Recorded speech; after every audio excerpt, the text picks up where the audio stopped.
বিজ্ঞান এবং প্রযুক্তি বিশ্ববিদ্যালয়ের একজন ডিন শহীদুল ইসলাম উনি বাদী হয়ে আমাদের মাদারীপুরের রাজৈর থানায় একটি মামলা দায়ের করে এই মহাসড়কে ডাকাতি সংক্রান্ত। তো এই মামলাটি ডিবি তদন্ত করে এবং আমরা এর আগে ঢাকায় একটা অভিযান করি, সেখানে তাকে গ্রেপ্তার করতে ব্যর্থ হই। গতকাল আমার নেতৃত্বে, আমি additional SP Jahangir Alam crime and অফিসের নেতৃত্বে ডিবির একটি চৌকস টিম সেই পটুয়াখালীতে আমরা একটা অভিযান পরিচালনা করি এবং এই পটুয়াখালীতে অভিযান পরিচালনা করে এই আন্তঃজেলা ডাকাত দলের মূল হুতা এই হামিদুলকে গ্রেপ্তার করি এবং তার অপর একজন সঙ্গী রাজীব কাজীকে গ্রেপ্তার করি।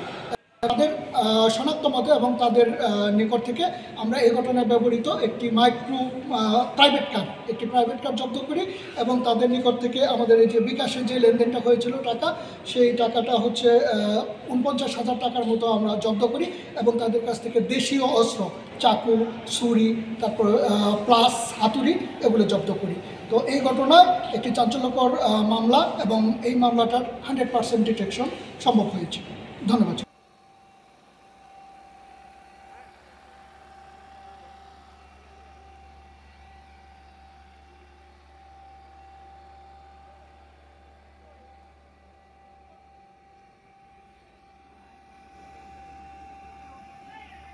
বিজ্ঞান এবং প্রযুক্তি বিশ্ববিদ্যালয়ের একজন ডিন শহীদুল ইসলাম উনি বাদী হয়ে আমাদের মাদারীপুরের রাজৈর থানায় একটি মামলা দায়ের করে এই মহাসড়কে ডাকাতি সংক্রান্ত। তো এই মামলাটি ডিবি তদন্ত করে এবং আমরা এর আগে ঢাকায় একটা অভিযান করি, সেখানে তাকে গ্রেপ্তার করতে ব্যর্থ হই।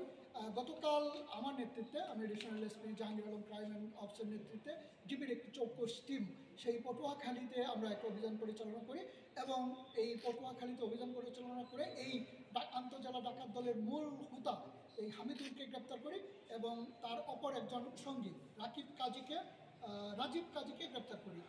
তাদের শনাক্ত মতে এবং তাদের নিকট থেকে আমরা এই ঘটনায় ব্যবহৃত একটি প্রাইভেট কার জব্দ করি এবং তাদের নিকট থেকে আমাদের এই যে বিকাশে যে লেনদেনটা হয়েছিল টাকা, সেই টাকাটা হচ্ছে ৪৯,০০০ টাকার মতো আমরা জব্দ করি এবং তাদের কাছ থেকে দেশীয় অস্ত্র, চাকু, ছুরি, তারপর প্লাস হাতুড়ি এগুলো জব্দ করি।